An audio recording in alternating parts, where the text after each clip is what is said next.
Good day, everyone.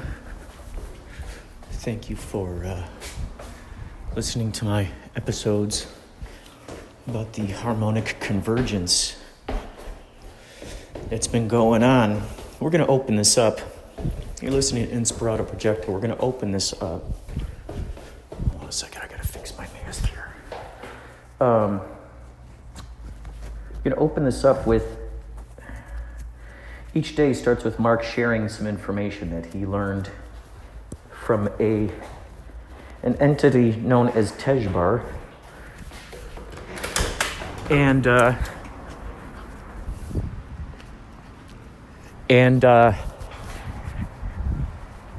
let's go like this.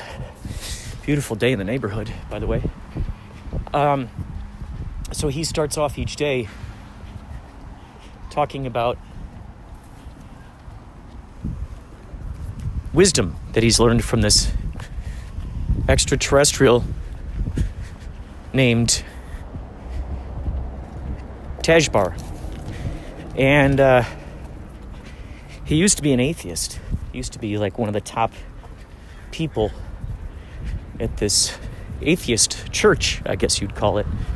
So what you're about to hear from him is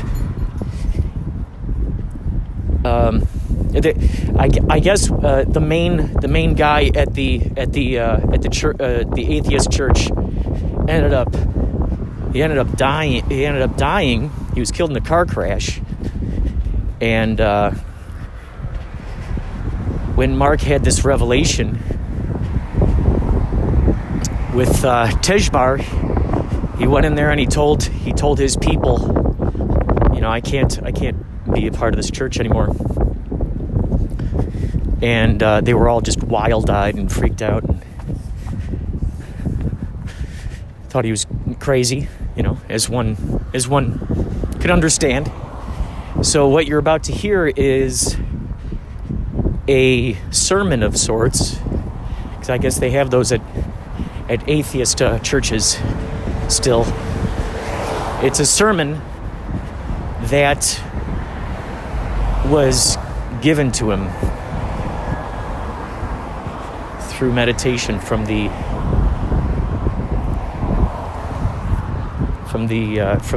guy who died in the car crash. And so what you're about to hear him read is that sermon about justice. So that's what you're going to hear. All right? Check it out. Thanks for listening.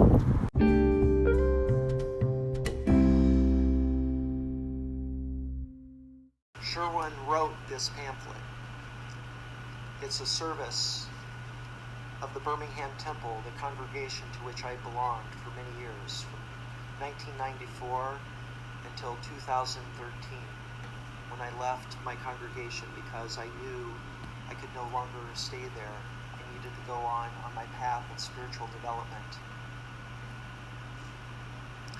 This pamphlet, like many others, is dedicated to an important theme, and justice is an incredibly important theme in our day, because we see in the world around us a lack of justice.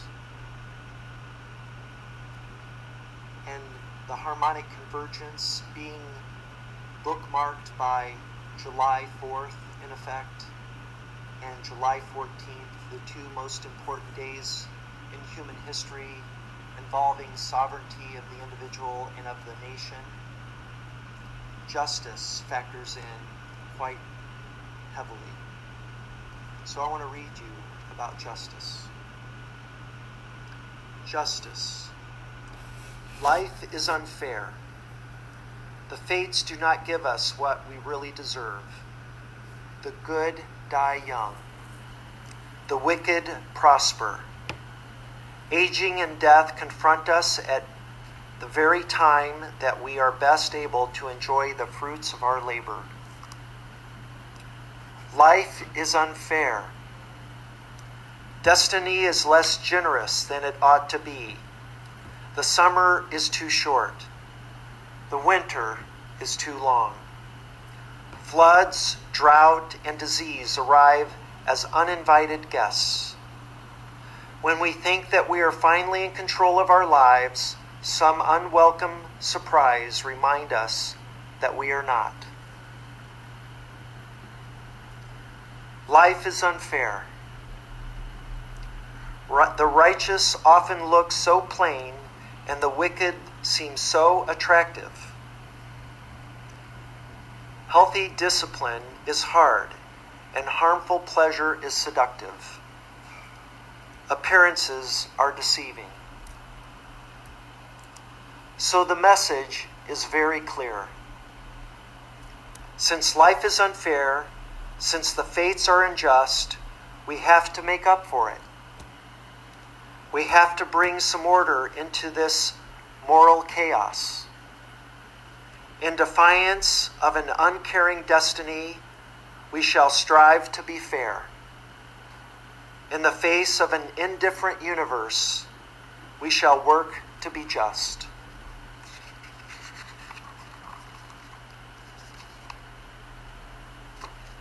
Indifference. Justice is responsibility. Responsibility is growing up. Children rarely want to take the blame. Parents and teachers are such handy scapegoats. Unpleasant circumstances are such convenient blame takers. Complaining and apologizing become our best skills. They help us avoid adulthood. Since the world is unfair, we might as well be too. Growing up is wanting to do better than resigning ourselves to destiny. It is wanting to be the masters of our own lives. It is finding complaining and apologizing uncomfortable and humiliating. It is the refusal to turn the other victims of our personal drama into the sole directors of the play. Becoming an adult is never automatic. Some children who look like children start very early taking responsibility for their actions. Some children who look like adults never give up the familiar skills. Surrender and resignation can be made to look so mature that others will never know that they are still children. Justice is hard work.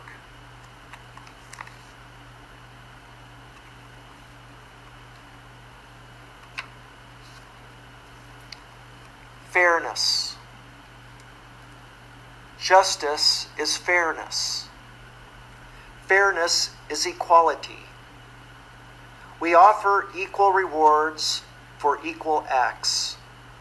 Women do not receive less because they are not men. The weak do not receive less because they are not powerful. Strangers do not receive less because they are not friends. Fairness is generosity. We want others to enjoy the dignity that we enjoy. We want others to experience the self-esteem that we experience. We want others to know that good work leads to good rewards. Fairness is discipline. It is not instinctive to yield to women as much as one yields to men. It is not instinctive to yield to the weak what one gives to the strong. It is not instinctive to reward strangers in the same way as one rewards friends. Justice is hard work. Merit. Justice is merit. Some people believe that pedigree is the issue. They believe in the privilege of birth and family connection. They believe in the claims of caste and inherited status. For them, justice guarantees the power and wealth their parents enjoyed. For them, privilege is a gift of destiny. It does not need to be earned. Some people maintain that being human is the issue. They believe in the privilege of mere existence. They affirm the claims of need and deprivation. For them, justice ensures equal rewards to all. For them, privilege is the gift of being born. It also does not have to be earned. Some of us believe that merit is the issue. We applaud the privilege that comes from useful talent and useful work. We affirm the claims of commitment and successful labor. For us, justice rewards those who seek to help themselves and to help others. Privilege is the gift of personal effort and personal skill. Fairness and justness is hard work.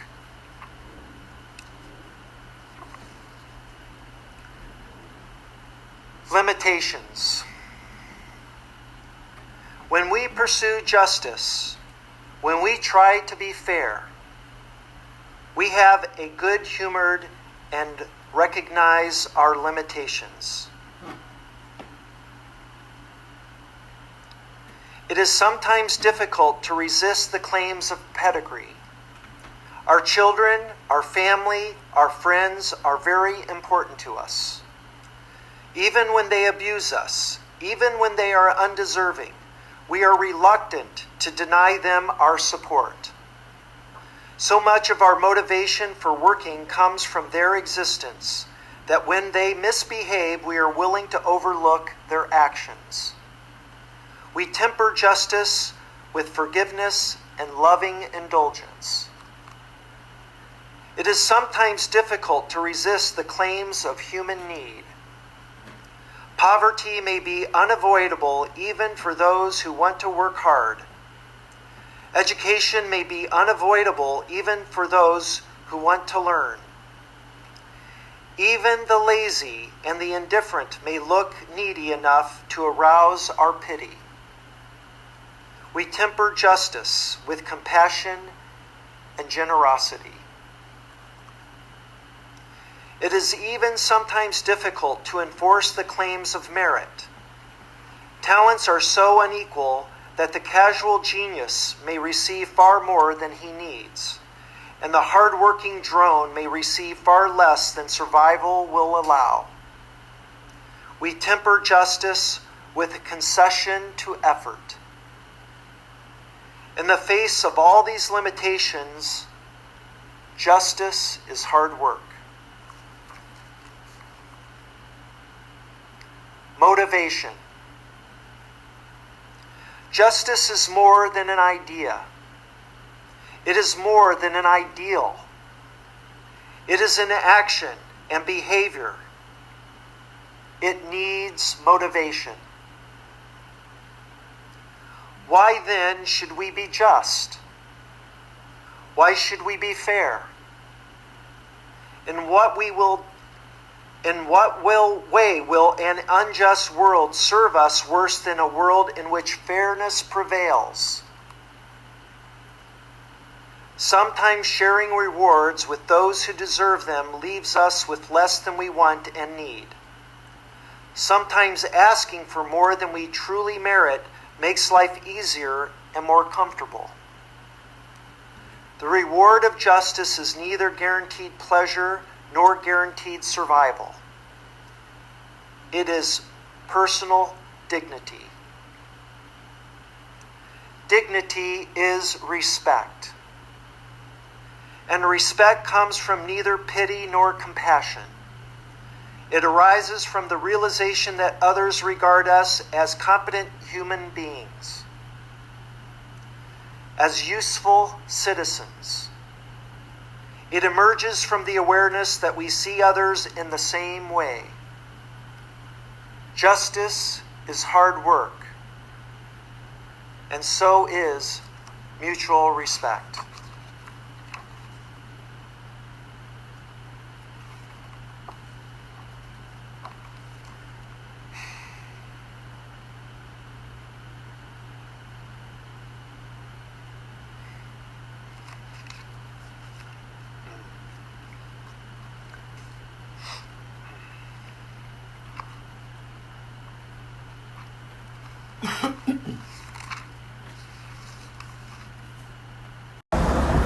Okay, now what you're about to hear is an interview between Mark and Daniel Sheehan. Daniel Sheehan has put together, there's a castle up in this town. Well, he'll mention it. It's called the New Paradigm College. And this sounds to me like the visions that I've had a very long time concerning having a college, it's in an old castle.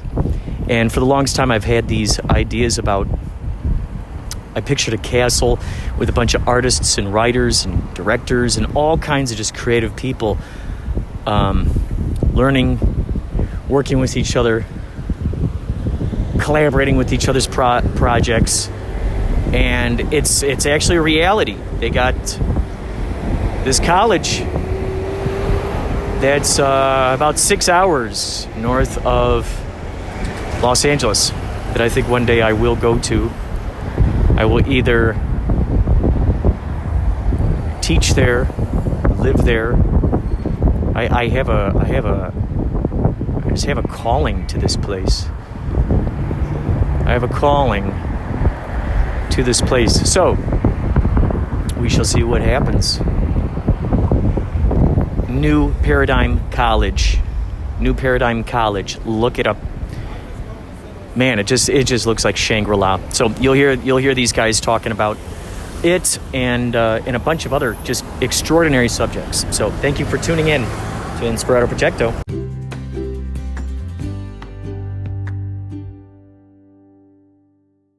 In our galaxy that had been coming and visiting us here.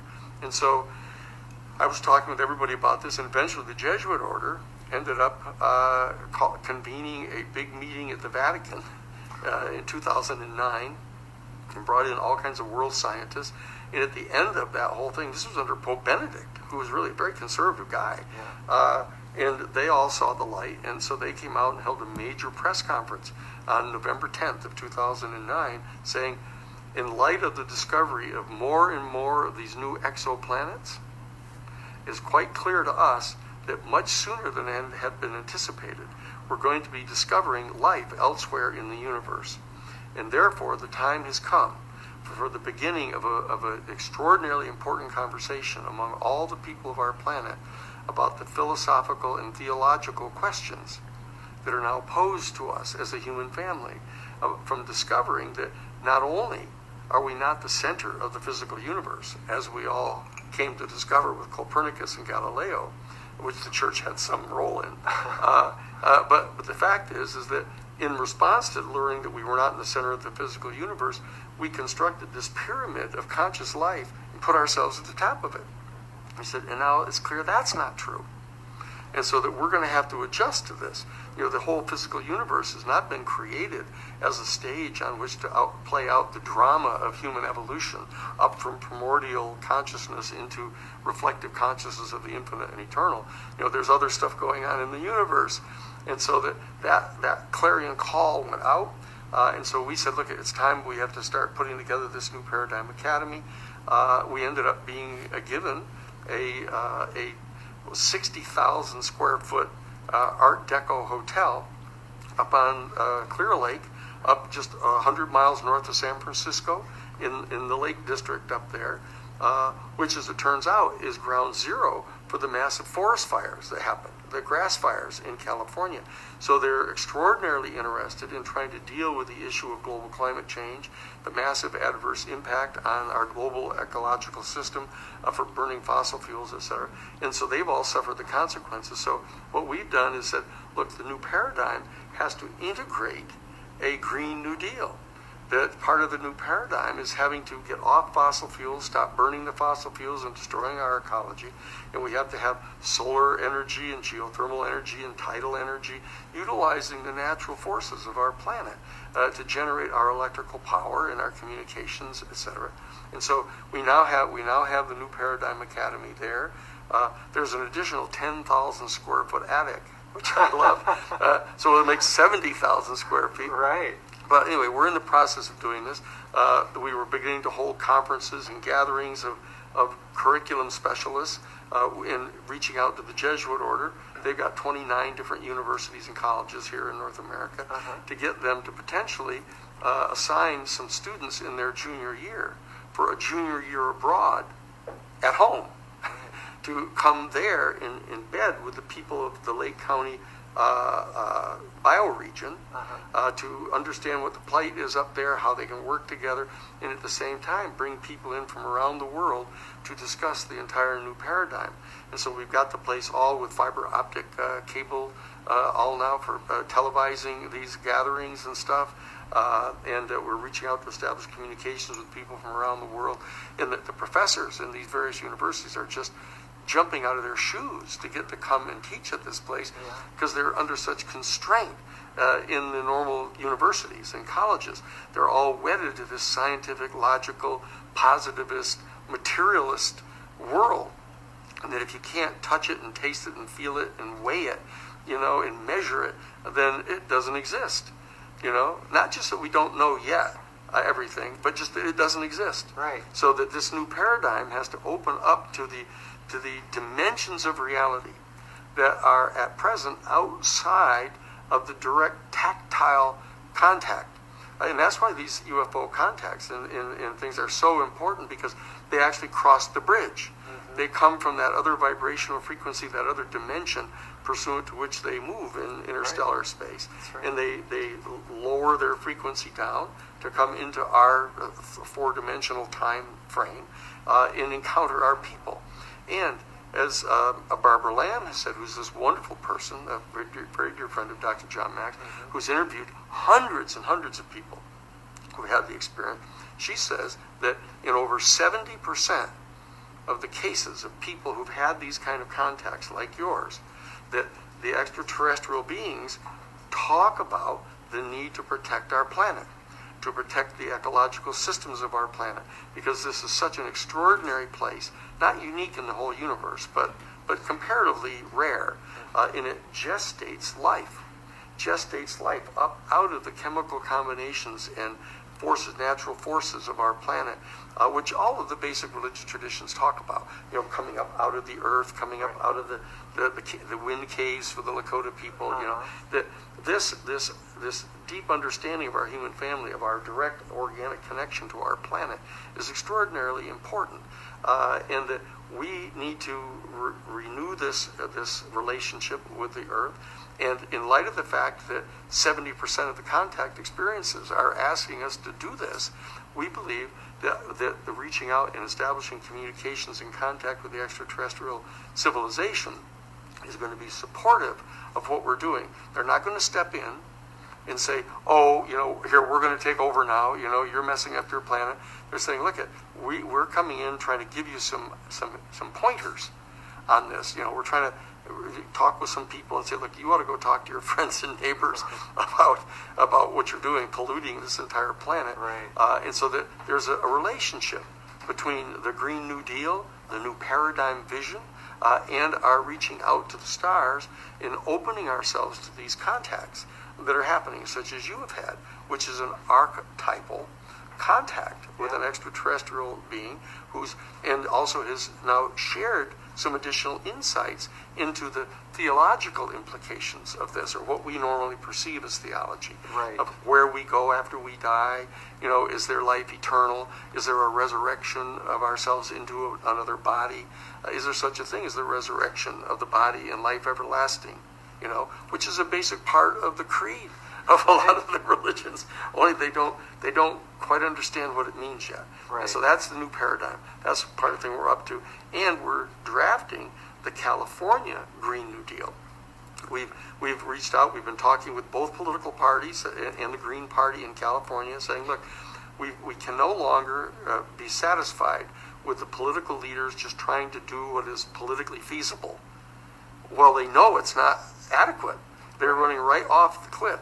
And so, as Greta Thunberg has said, as long as you political people are only willing to talk about what is presently politically feasible rather than what has to get done, there'll be no hope for my whole generation. Right. And so what we're doing at the Romero Institute, which is the progeny of the Christic Institute, right, here in California. We're drafting the Green New Deal. We have a 350-page draft already and building out toward probably 500 pages.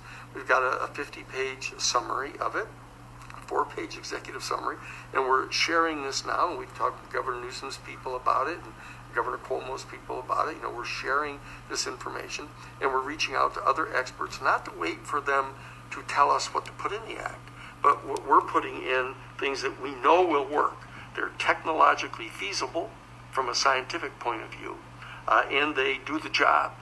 And now what we have to do is talk with all the other people and find out how much support we're going to be able to get from all of the people around our world to support getting that put into legislation, and restricting clearly some of the major corporations that are just running roughshod over the planet. So we're going to have to constrain them.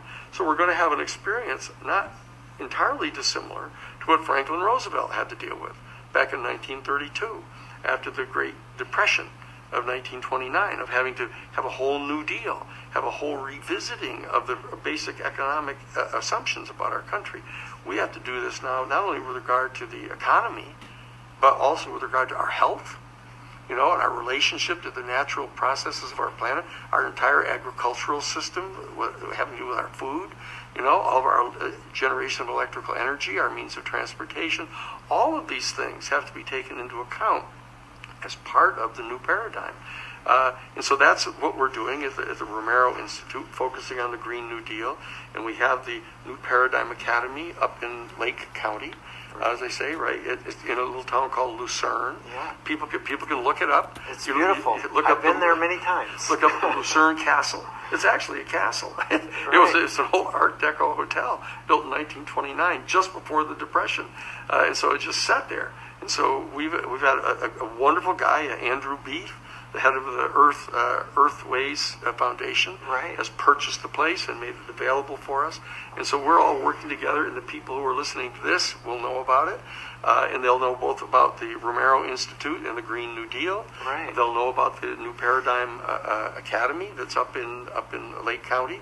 And they know about the relationship this has to reaching out to our sisters and brethren in this other species, in more than one species, obviously, that's going on, and everybody looking forward to this in a very positive, constructive way, and trying to atrophy this attachment that our nation state has to the military response to this. Like, because these beings can come and go into, quote, our airspace without getting permission from our military, they view it as a threat. It's like the old saying, it's an old Sufi saying, when a pickpocket meets a saint, all he sees are his pockets. Right.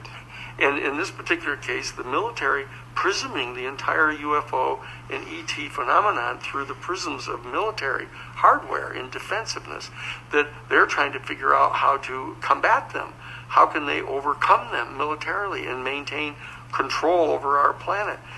Our job is to get them to let go of control of our planet to begin with. Right. Because they're holding it away from our human family for the advantage of major corporate owners. That we've got to share the resources of our planet in a responsible, sound way that's completely renewable, and invite other people from other star systems to come and to share the abundance of our planet and get to know them, know what their planets are like. What kinds of exchanges of information, of knowledge, of technology, of spiritual matters, and we can share with them what we understand to be true. And this is an absolutely phenomenal time period to be alive. It is. I mean, really, and we're at a great advantage to be as young as we are still. Right. So we have a good period of time to go, and I believe the next 8 years, starting in 2020, this new administration that's going to be coming in, we've got to, everybody get pushing, not just accept whatever get back to normal policies are that they're going to try to have to overcome this very bad last 4 years, but pushing them into the new paradigm, lifting them into the new paradigm. And it's our job to show them that it's practical, that it works. It's functional. It works. It doesn't have to violate people's constitutional rights. And it's more efficient. It's better for everybody, except for the tiny 1% who want to own and control everything for their own personal financial advantage. It's not going to be to their advantage. Right. And so that we have to, without abusing them, without punishing them, what we've got to do is just take back our access to all of our resources and leave a lot of them in the ground, leave a lot of them to be, curry them and let them grow naturally, etc. And they're going to survive, and they'll be much happier. They'll actually get to spend time with their children. Their children won't hate them. Exactly. They won't just want to stay. Can I use the yacht for the weekend? Right. We're here to help them out too. They are jewels that go with lines of prayer that go back to the original times. Do not mix them. Do not change them. Protect and keep them safe and walk them through the doorway of the millennia. I have something we're going to do. Now, it was very shortly, we didn't understand this, you understand. We were very innocent. We're very devoted. We're still that way. We don't know much. But we do know a new rhythm to our life since these original principles came into them. So we can follow the instruction of Mother Earth and follow it even when our mind says, what are you doing? You want us to do what? That's a moment, when you've got to really gather your courage, and that's a test of faith. But it's all about our relations, because we have this relations with that one that's sending us there. And we know after all these years, we trust that relations. She only wants the goodness for us all. So I'm remembering how this went. And shortly after that, we were in ceremony. We were initiating a new altar. It's probably about 80 of our community there. It was a hot summer day.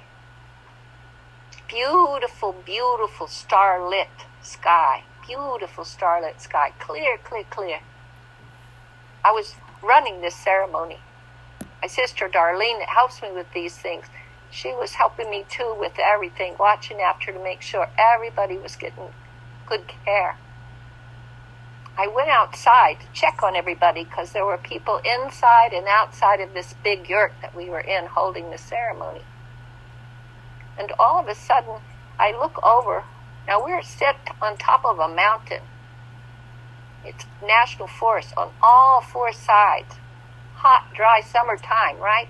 I look over and I see this rose color experience up in the sky, and first thing you think is fire. Go to Darlene, I said, oh my goodness, I didn't smell any smoke, I didn't feel any wind. I thought, well, that's strange. Darlene, looks like a fire. She said, I've been watching it for a while. I said, well, I'm going back in and I'm going to keep praying. You let me know. I got a big swimming pool. We'll put them all in the swimming pool. I just went back and held my ceremony, held my prayer. So what happened next was part of what some would call miracles or other vision. I call it our natural vision. Because this light, it came over and it went over the top of the yurt. And right under there was where we had just created a star altar. And it went over and it made itself into an aquamarine and a yellow and a little bit of a pink. And it made circles over the top of this, right over the top of the altar. Some of the people in our community hadn't gone into ceremony, and it scared them, like you talked about. And what's that, Darlene, she just kept watching it. And finally, in a little while, it moved. It was there some time. Then it moved down the road. It went to the front of the gate to come onto our land, onto this territory we were caretaking. And it went down there, and on our gate at the top, it had a winged heart.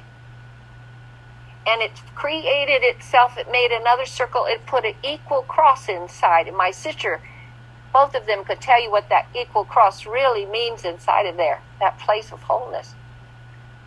And it created itself that way, and then it went into the heart, this winged heart. And the next day, in the papers, they were wondering, how did the Aurora Bora shine in the hills above Columbia, the Sierra foothills that day? So these kind of things, they happen. I could tell you, we don't have enough time on this session for us to tell you. Us grannies have gathered some stories in our baskets since we started this walk. But for me, what that means is that they're always there with us, walking with us. They're walking with the prophecy that's unfolding in these times, that's preparing us for this amazing moment we're in. Yes, is it challenging? Yes, is it complicated? Yes, is it confusing because the mind doesn't know what to do with itself? As our Kogis say, the ending is falling in the beginning and it rolls out in 2026. That's only 6 more years. When the next part of the prophecy is about to move with more force across this planet. And it's already mounting. We're already in many meetings, all of us, many hours a day, where these things are coming together, this collaboration, this harmonic convergence is taking place. And the magic for me, it's like that all of this is happening. And then we get a call last week. Hey, grannies, can you guys come over here and spend a little time? Because we really want the Star Nation to know we are welcoming them. We're not going into this. You see, we have to go into this with wonder, with no expectation, because if we do, then we just do what we've been enculturated, which has shut us down and put us all to sleep. If we go in to get something, let me go to this meeting this weekend so I can see what I can get for myself, then that's still extraction thinking.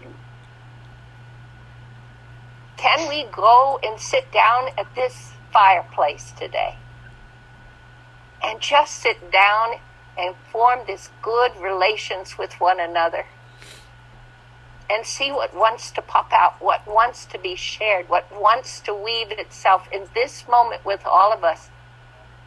And that's all we need. Then we'll be in wonder. And then those moments, like I just described, they will come more frequently because our hearts will be open to receive, and the cobwebs off our eyes and the things cleared out our ears, so we can be fully present in the moment with one another. It's all waiting for us in our present moment. That I'm sure of. So, Isis, I know I want to hand some things back to you here, because you said let us go on a little storytelling moment, and us grannies just ran off with that real fast. But want to see what it stirred in you. Want to see what comes up right now that Star Nation needs us to bring into more clear light.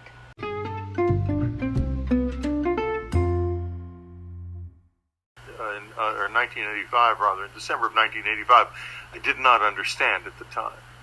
I understand now that it was a classic example of a shamanic initiation, and only it did not happen in the spirit. It happened physically. My guess being, I was too thick-headed and too completely involved in the material secular world for it to work any other way. And so they literally dragged me out of my house and basically shook me until I woke up. And when I did wake up and found myself in what appeared to be a tent full of giant bugs, I was profoundly concerned. But I also did not forget that. That stayed with me. It was a little confused for the next few days, and then I went through the whole gamut of Was I hallucinating? Did someone give me some kind of a drug? What happened? And finally I faced it. It had happened physically.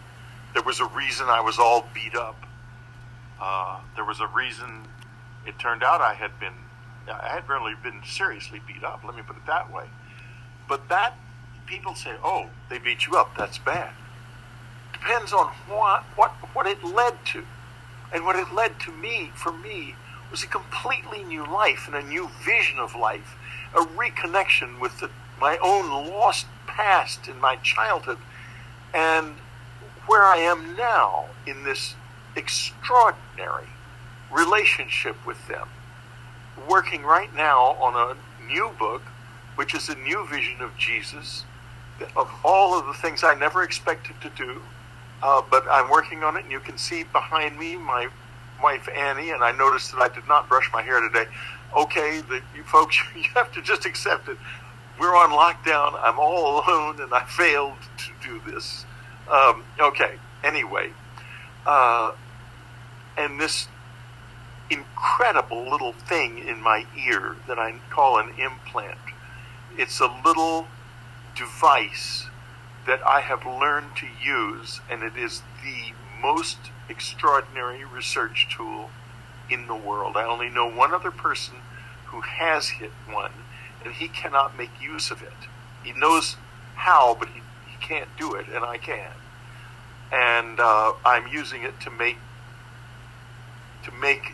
try to help make the new world happen. Wonderful. That is so encouraging, Whitley. As I hear you recall the story from your book and your life, I am so deeply touched because I can understand, having firsthand experience, how that changed your life and how difficult it was to deal with all the brutal skepticism that you dealt with from family and friends and other colleagues and strangers who, frankly, can be very vicious. Well, I have to tell you, my family is very supportive. The reason being that on the Strieber side, a lot of them their father, a whole group of them was directly involved in the Roswell incident. So this was no surprise to them. On the other side of my family, they're just it's a very sweet, very bright group of people. And they've known their eccentric Whitley all of my life. And, I'm very accepted in my family. I lost a few friends, that's true. I gained a few friends, but the most valuable friends, the oldest friends, they stayed. They didn't go anywhere.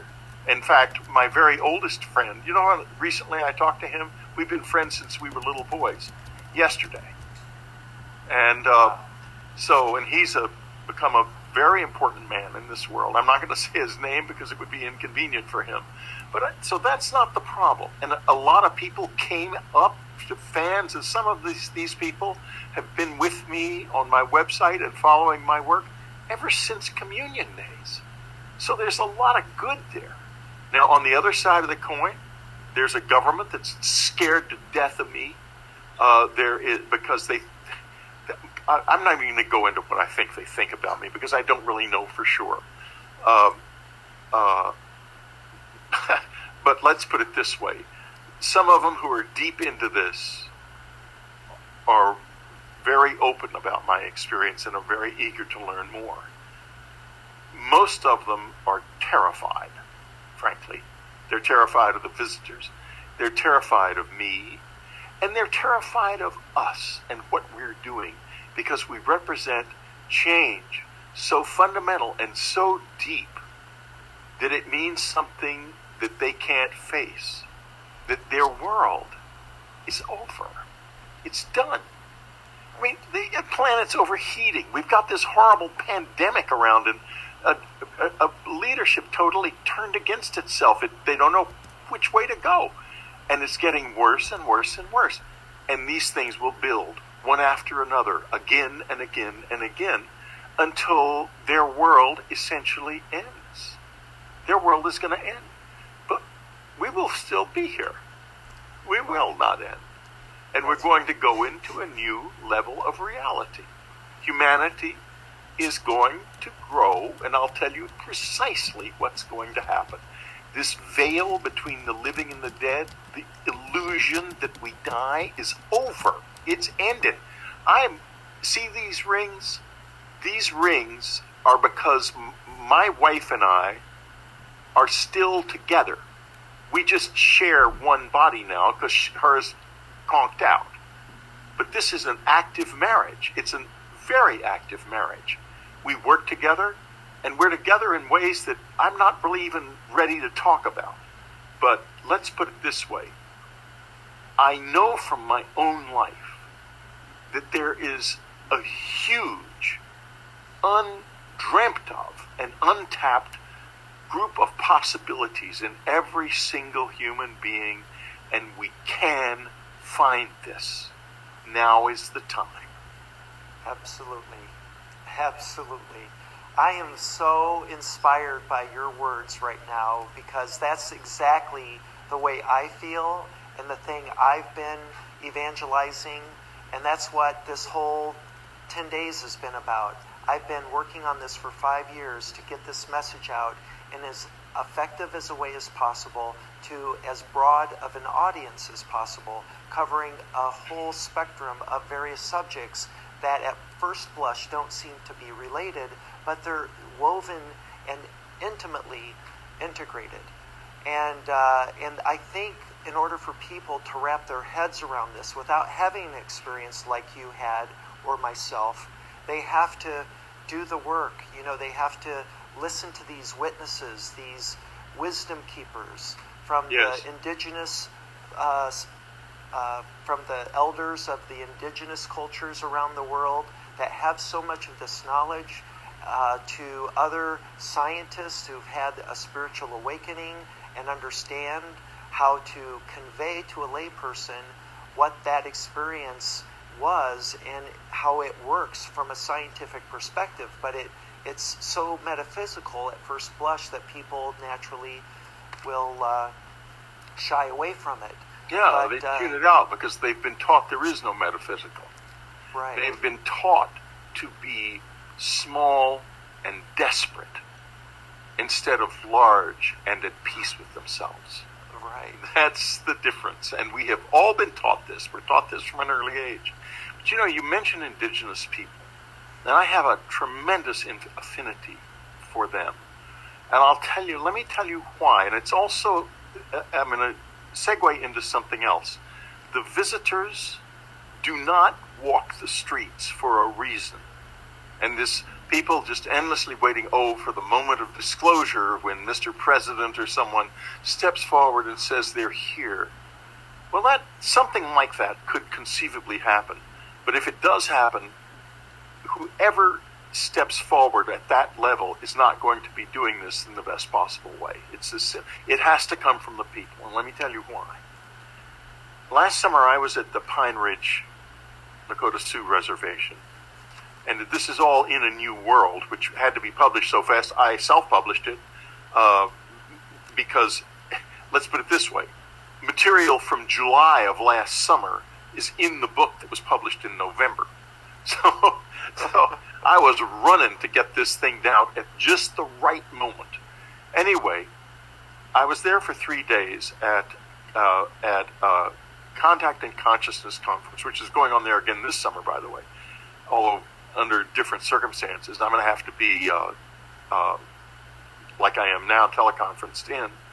But anyway, the visitors, I had 3 of the most incredible days of my life, because I lived in 2 worlds at the same time. When I closed my eyes, I was still on the res, but it was a different version of it, in incredible detail, right down to the point where I could lean down and look at the ground and see details of flowers and stones, and then open my eyes, and it would be different flowers and stones, but still there. And I've learned subsequently to open up into this. This is another universe. It's a parallel universe. And it's real. It's recently been very strongly suggested by some scientific work that's been done that it is literally real. And it's right here. And we can open ourselves up to this. But you're not going to open it. No one who is going toward it with weapons and so forth is going to open the door. But I learned something. I learned why the visitors are so interested in indigenous peoples and why they're so intimately involved with them around the world.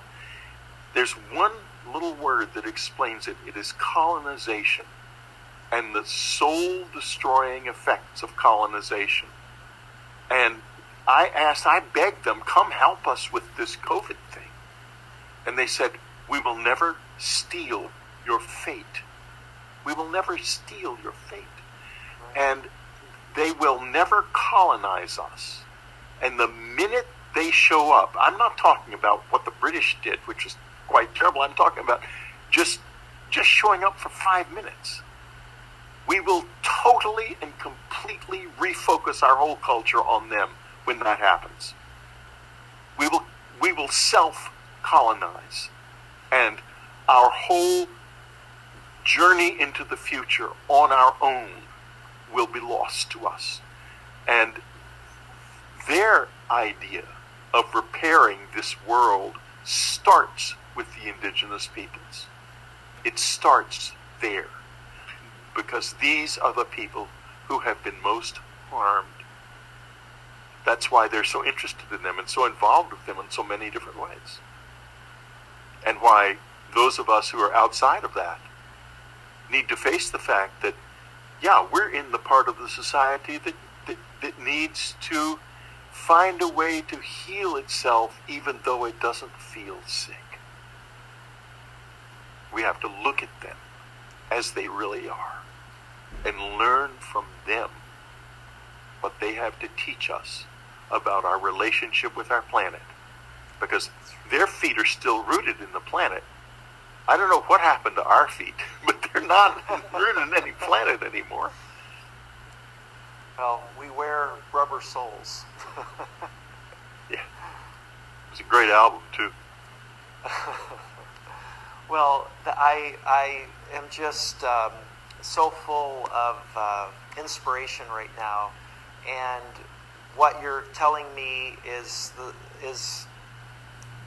the thing that I've learned through my journey with Tejbar. This is Blythe Baines, and you're listening to Inspirado Projecto.